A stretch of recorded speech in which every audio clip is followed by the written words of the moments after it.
Hi, this is Ed Cohen, your broadcast host today on Global TV Talk Show. I'm in Big Bear Lake, California, which is about 100 miles east of LA and up 7,000 feet. And Diane Ayres is my very special guest today, a longtime friend and business colleague. We've known each other in business a long time. And she's coming from Canton, Ohio. So let's quickly say hello to Diane Ayres, and thanks for being on Global TV, Diane. Good morning, Ed, and thanks for having me. Nice to see you. Nice to see you. You look great. So I want you to tell us about the nature and the meaningfulness in today's COVID environment of porch light.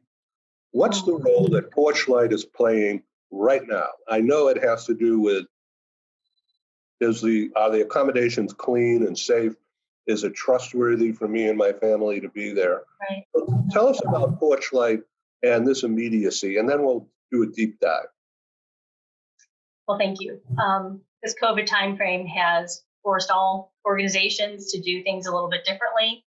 And as we interface with transferees today, we are assisting those who are renting. So if somebody is moving across country, we are engaged in quality conversation with them, as we always would be. We're doing a quality needs assessment of their rental finding, like we always would be. The difference is people either aren't approved to travel or they don't want to travel. So now what we're doing are more virtual tours. So although that's always been part of what we offer, that is certainly increased today.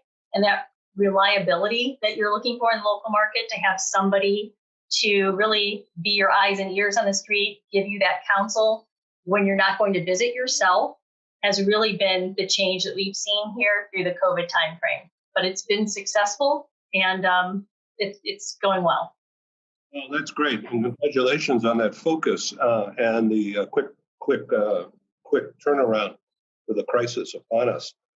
So to what extent is porch light sort of guaranteeing or certifying that the homes are clean and safe?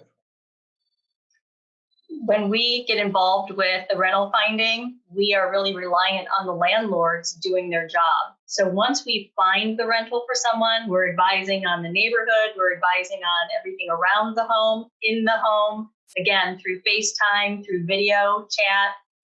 But once that person agrees to the lease, it really is up to the landlord to get it clean, get it ready. And then our agents can do any walkthroughs or anything that needs to happen in advance of that. And then really the transferee moves in. And then come the household goods and all of the COVID protectiveness that goes around that industry today too. So I wanted to ask you now to describe the business of porch light. It's destination services and encompasses many things, correct? Absolutely, yes. Most people know destination services to be not only that rental home finding, but also all the settling in component that goes with that. If you're serving somebody from outside the country, certainly they need help obtaining a social security number, maybe establishing a bank account, school systems, whatever that might be. Porchlight has a very heavy focus in serving that domestic move as well. We started in that arena years ago. So we're really well known in the marketplace to be that domestic rental finding service. And that's what we have set out to be experts at. So when anyone's moving and renting, whether that's for 3 months, 6 months, a year, 2 years, that's what we can do. We can find them any type of rental, apartments, condos, single family homes, you name it. That's where our expertise lies. Yeah, well, that's really good information. Now, to what extent do you promote that directly to the corporate customer? Well, we have attended all of the industry functions, as you have, for 120 years now. And so many of the corporations know of us because of our attendance at the different networking functions and so forth, any publicity we've had in Mobility Magazine over the years. But we also have some outreach campaigns to them directly. And then any clients that are familiar with us already certainly do a lot of referring. So some of our best business comes through referral, as I think it does in most cases. And so that's a big awareness campaign. People are so pleased with the service. And I know nobody would get on your program here and say otherwise about their own business, but we get such positive comments on what we do. And our survey scores through the triple survey are just really outstanding. That's for the relocation managers telling you we're doing a good job, not just the transferees. So that's really, it's really kind of just grown in, the 17 years you're doing this. Okay, now let me ask you about the survey that you've taken. Never mind triple, that's always good. But the survey that you've taken, it goes deeper, doesn't it? It gives you much more relevant, specific info. Very, very important for today's customer experience, correct? Yes, it is. The customer is changing so much. This younger generation coming up, we've talked about millennials for so long, but now we're into the generation behind that. And everyone's trying to understand how to best speak to this audience. What do they want? And I'm sure you've heard this too over the years. Lump sum is such a growing population in corporate America. Or I would say it's what we hear about a lot.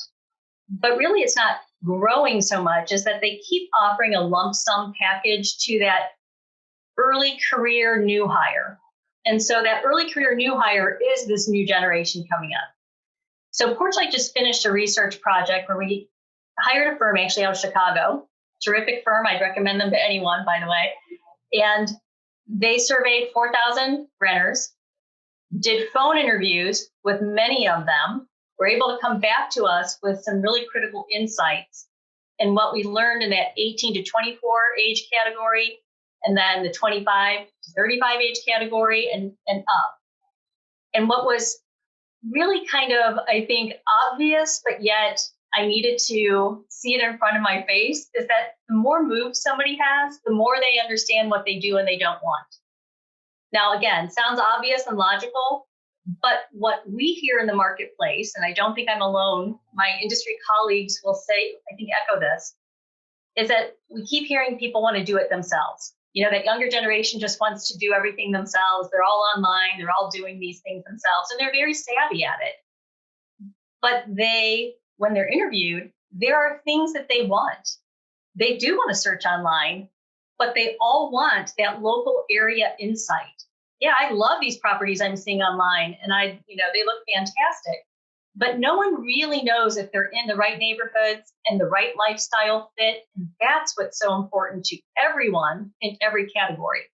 So having that very genuine, local, credible resource is what people are looking for. And that's the void we fill in the marketplace. We can give you those insights with our local professionals everywhere across North America. How do you do that? You're on the phone all the time? And of course, video. Yes, we do a lot of Zoom with our customers, and we connect them to those local area experts. And so Porchlight has a network that we built over our 17 years in business. It's very deep, very veteran. And we have our local rental agents who are very capable of having these conversations and giving people those insights, sending them rental listings, which is another thing that they want. They want to know the secret listings. They want to know, the best areas to live in and what those options look like. So we do that within our own network, but we also have our own internal research department. So we've always had internal capabilities. We've never outsourced our expertise. We always want that expertise within our own capabilities, coupled with our local area experts. Do you ever go a little bit deeper? And, you can tell me to mind my own business. But, do you ever go any deeper into connecting people personally with others you may know in that particular neighborhood from past business experience? Absolutely.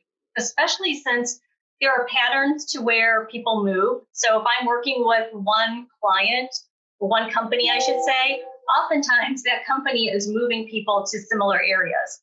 And so the more repetitiveness we have with our local rental agents, also helping those same people from those same companies, they can make connections very easily that way, but also with other residents as well.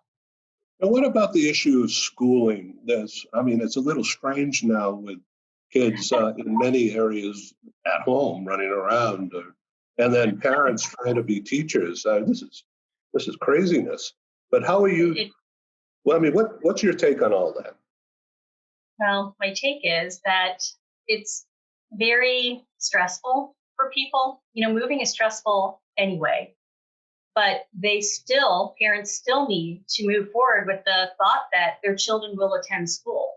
So if we are moving forward with that thought, of course, school systems are very important, and we have to find the right fit for the family. And so much of our service, I should say the preamble to actually creating any type of rental finding experience, is really understanding the right school systems that will be a good quality fit for those families. So as much as I'd love to help them with homeschooling, the best I can do is help them find the right school system. So when that happens, whether it's going to be remote or in the classroom, they're in the right place. So, just as an aside, I was always good and still am, but not as sharp in geography. Okay, which means that I'm perfectly suited for the relocation business. But you are. I was going to say that too. But there was a time I could name all the rivers and all the states and the state capitals or largest cities in the U.S. I could probably do it again. But and I could teach a kid that. But when it comes to math, And when it comes to biology, we can walk outside and look at the trees and give a lesson in different trees. But how this business of homeschooling while being productive somehow on the job, working from home, and then having people around the house all the time, it's an insane asylum. And it's kind of interesting for, transferees who are trying to integrate. I was just on the phone about a week and a half ago with a new executive who is overseeing mobility for a company out of North Carolina. And she and her 12-year-old daughter moved there, found an apartment, very happy with everything around them, the choice that was made. But in speaking with her, it's very difficult for her daughter to now integrate. How are you meeting people if you don't have sports activities and those in-class school activities going on? But even as an adult, she's having a hard time even integrating within her own organization because they're still on work at home.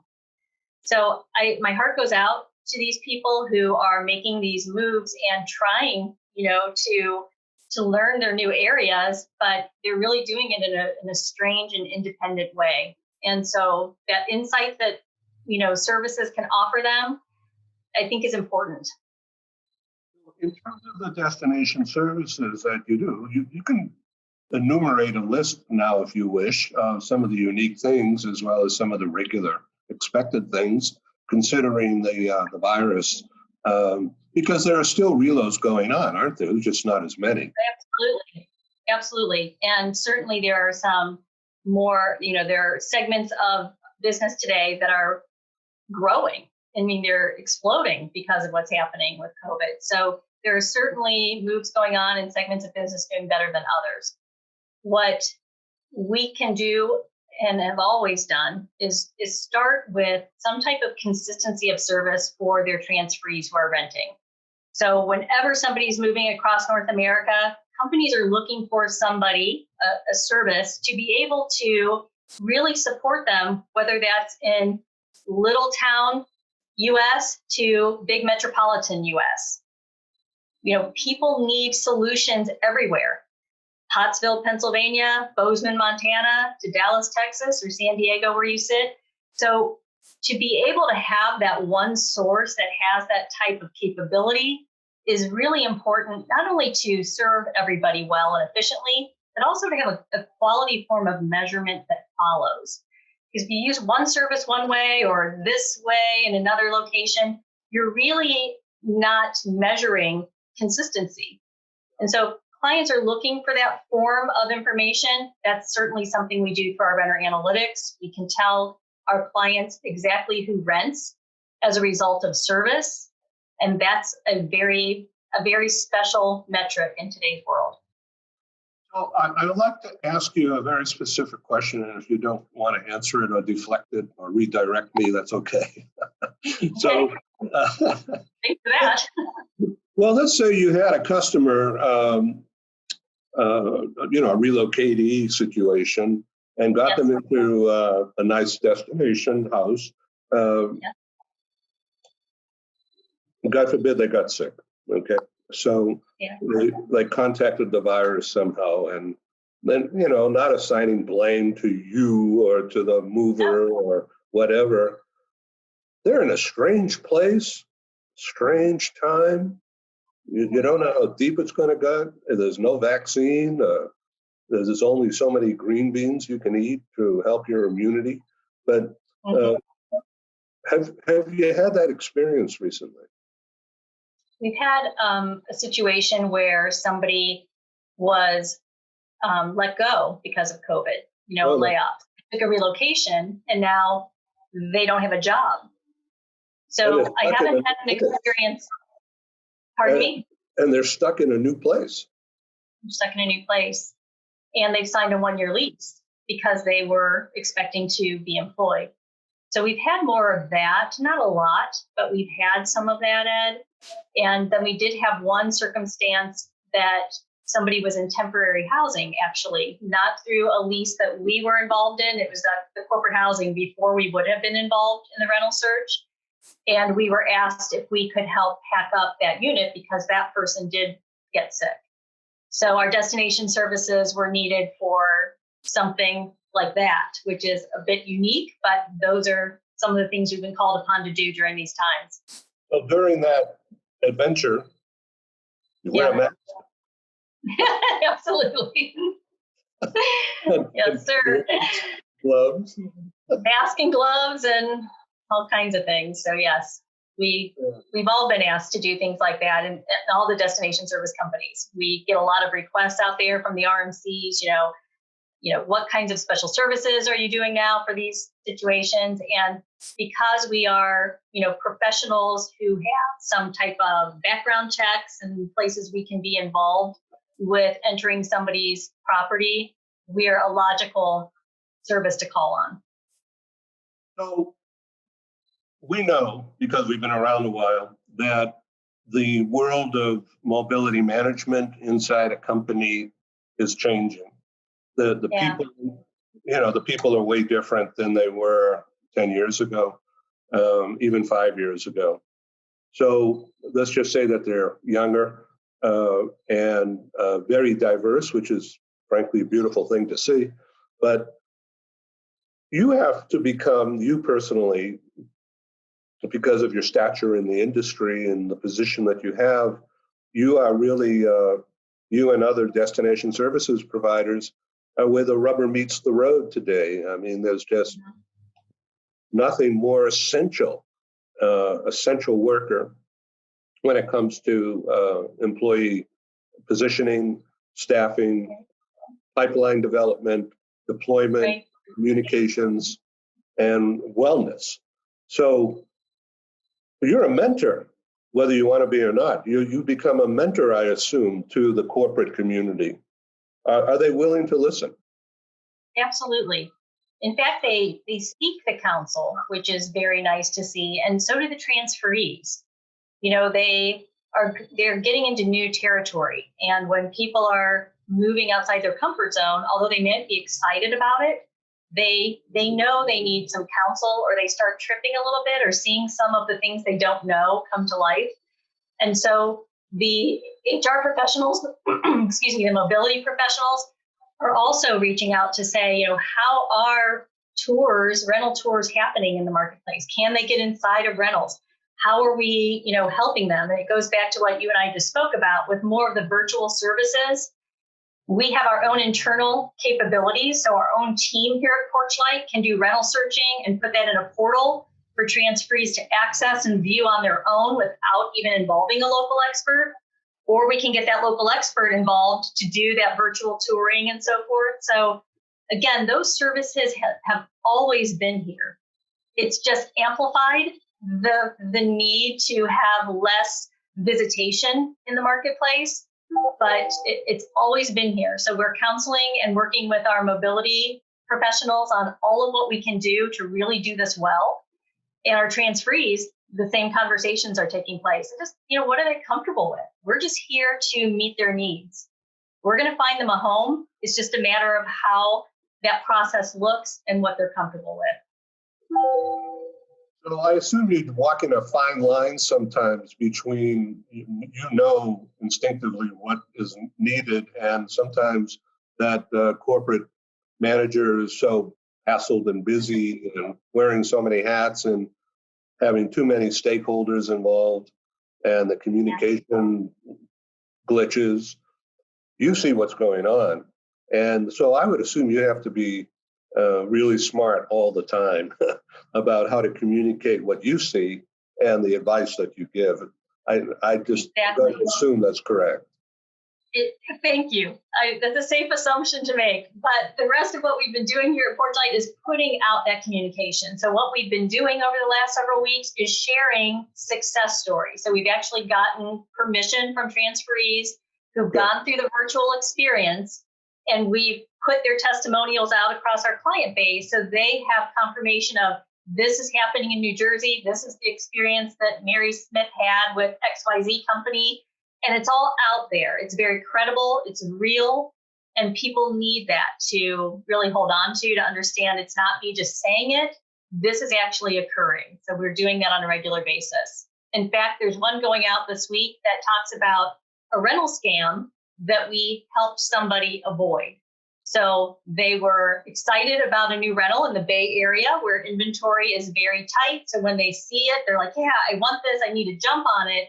But there are some flags going on. And because we provide lease reviews and we check the owner of the property, we knew something was up, and we were able to really prevent somebody from putting out money that they would have never gotten back, plus signing a lease they shouldn't have signed. So those are all of the protective measures that we do every day of the week, Ed. But COVID, for some reason, has made it a bit more aware, more awareness around it. But it happens all the time, in good times and in bad times, in virus, non-virus times. So what's next? What do you see coming during the rest of the summer into the fall? I'm sorry, I couldn't hear the first part of your question. What's next? The new now.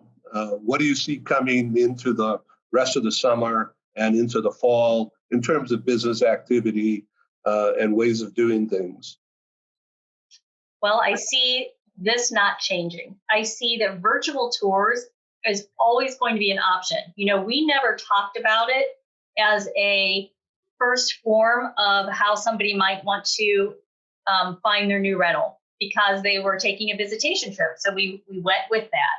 But today we ask that question. So we're more aware and obviously making our customers more aware that they have options. So if they are uncomfortable doing something or want to try it a different way, we can help customers however they're comfortable. And that's really the message. We're just nimble, listening, and adapting to how we can best serve them and make sure they have a positive experience and a terrific new home. And a good location. They need to be in the right location, and we can do that for them. Yeah.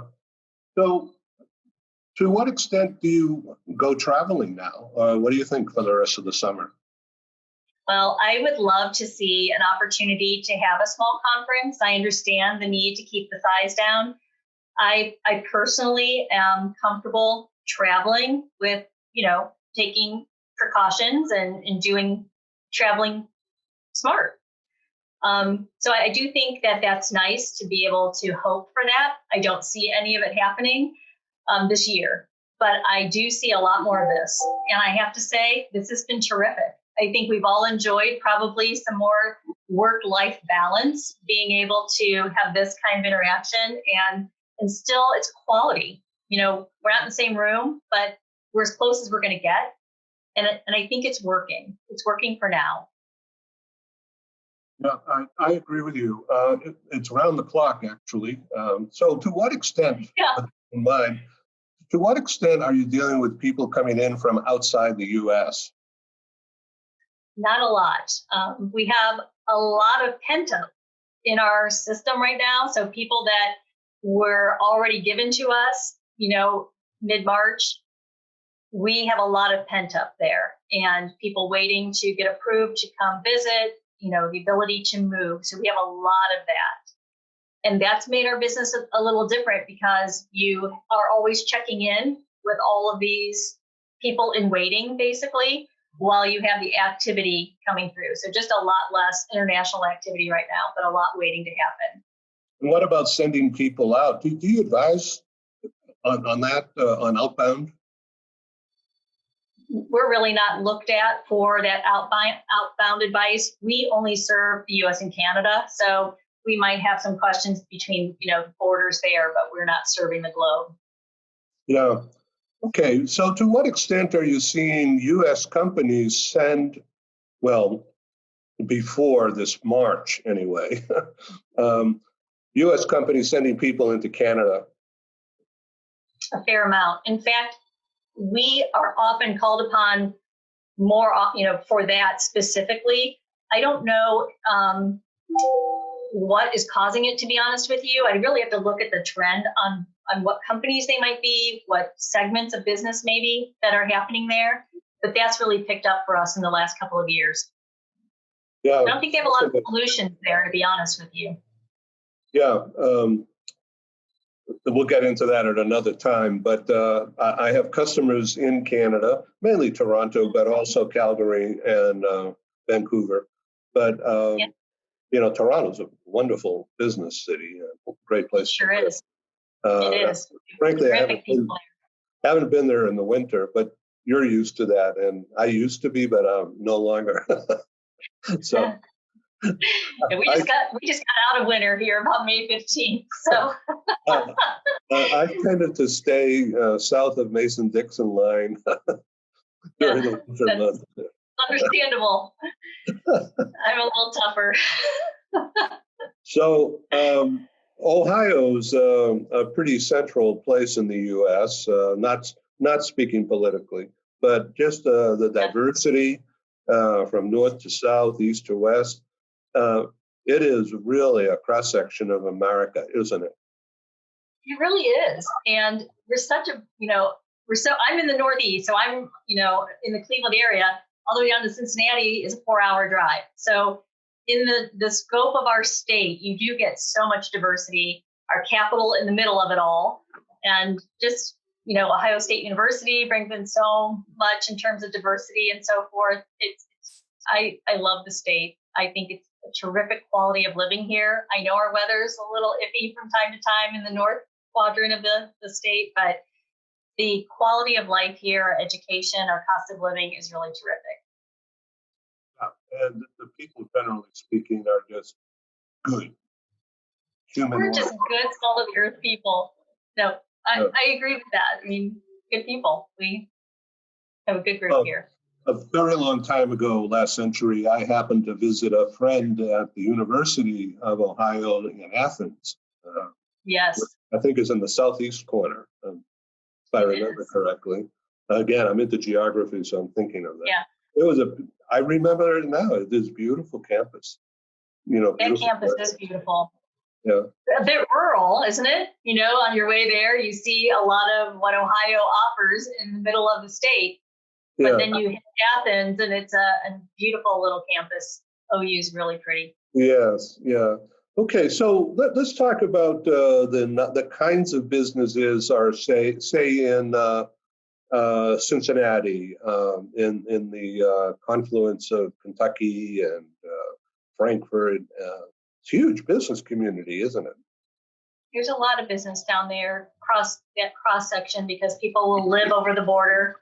As you said, again, just good quality of life. So when we have people that are transferring there, they're always excited about the cost of living you can get a lot for your money from many places that they may be traveling from. And our road systems, the traffic commute times, when I talk about quality of life, I'm talking about that too. We don't have huge traffic issues. We all have our traffic at certain hours. And today we don't have any because we all work from home and things like that. But it's really just a balance of determining, again, where your lifestyle fit is, because there's some great places in downtown Cincinnati that you want to live, depending on your demographic and what you're into. And then, of course, the school systems come into play. So you have to look at where people want to live based on their personal needs. And that's what we're here to do, is to make sure that they have that right fit. Well, I want to, as we come to a close here, I want to invite you to consider something new and joining another talk show that I'm producing from the point of view of destination management, destination services in the what I call the new now. Okay. Yes. So it's July 8th, and this is a bit of a PR. On July 8th, from 9 until 11 California time, which is 12 to 2 Eastern, I'm with the help of others, I'm organizing and producing a video talk show that will focus in on the U.S. economy 2021 and beyond, particularly with a focus on the role of the worldwide ERC and under their new leadership of Lynn Shotwell and and her focus on lobbying and government relations, and her hiring of an old colleague from SHRM, Rebecca Peters, who's an attorney but also a lobbyist, registered lobbyist. She's the vice president of government relations. So the two of them are going to be my focus conversation for 30 minutes during that July 8th 2-hour program. And we're going to be talking about government relations from a U.S. point of view. I'm sure she'll mention something about the recent presidential orders about immigration and that craziness, but it'll be mostly U.S. focused. And the reason for this specialty program is about the new economy and infrastructure rebuild and reshoring of supply chain for American companies. In other words, American companies going to manufacture new things in the U.S., not outside the U.S. Frankly, it's not political, it's business. And it's a really good idea.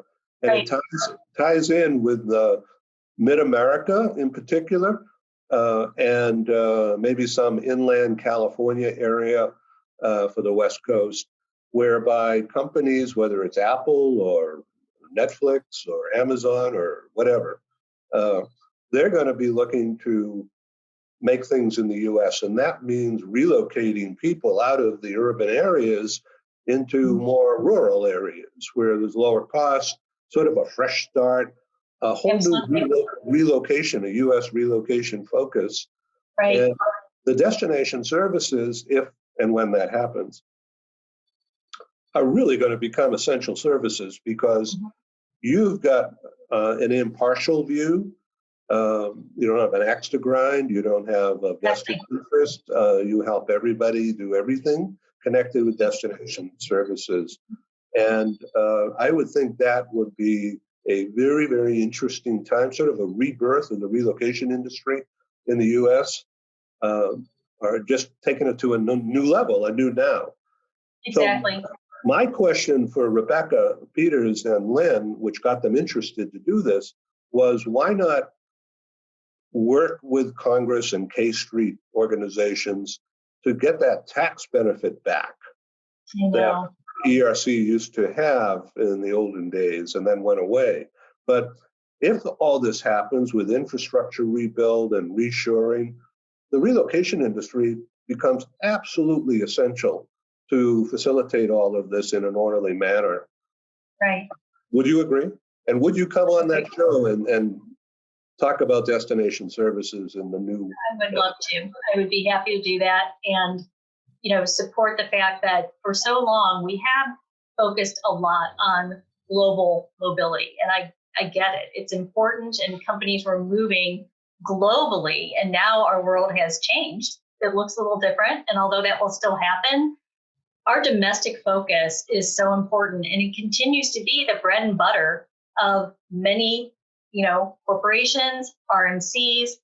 What we do in the U.S. is very critical. And so would love to be a part of how that unfolds and in every city in the U.S., not just the major metros, like you're saying. Yeah, so think about others who who I should invite also to be on that program. We will have Teresa Howe, who's based in Southern California with me here. She was relocation director for many years for a large real estate company, and now has Georgia, right? her own. She's been around a long time doing this work, and now she's writing articles. We have them published in our magazine, and she will be on the program also. We also will have a site selection expert who's based in London, and his name is Courtney Magidson, and he's the publisher of a research magazine called FDI Alliance, Foreign Direct Investment. In other words, where companies are looking to rebuild or restart or expand manufacturing and distribution all over the world. But his focus recently has been on the U.S. So he's going to be on our talk show July 8 as my guest and address some of these issues. So we're going to have a really interesting show. That's July 8. And we really want to focus on destination services and the professionalism, high degree of professionalism that you and Porchlight demonstrate every day. And this is, of course, to thank you for being on our show today, Diane Ayres, and to talk about Porchlight. So once again, in summary, if you could take 120 seconds here, just summarize your take of the role of Porchlight and why companies are using Porchlight. This is really important to summarize succinctly. Absolutely. Our companies are using Porchlight for that continuity of service. So consistency across all areas of North America where they're sending renters. They're using us because we're the only destination service provider providing ongoing support within the policy benefit until someone has an address. So much like a home buyer who is supported until they purchase their home, we want to make sure we're supporting renters until they have their home. So continued support, the consistency of service, and then last, the very important is our renter analytics. So companies who use us actually know if renters are renting as a result of the service, or did they just have a nice time out traveling around with their rental expert but didn't sign a lease. We're able to prove that people that come through our service are more likely to find their address as a result of it.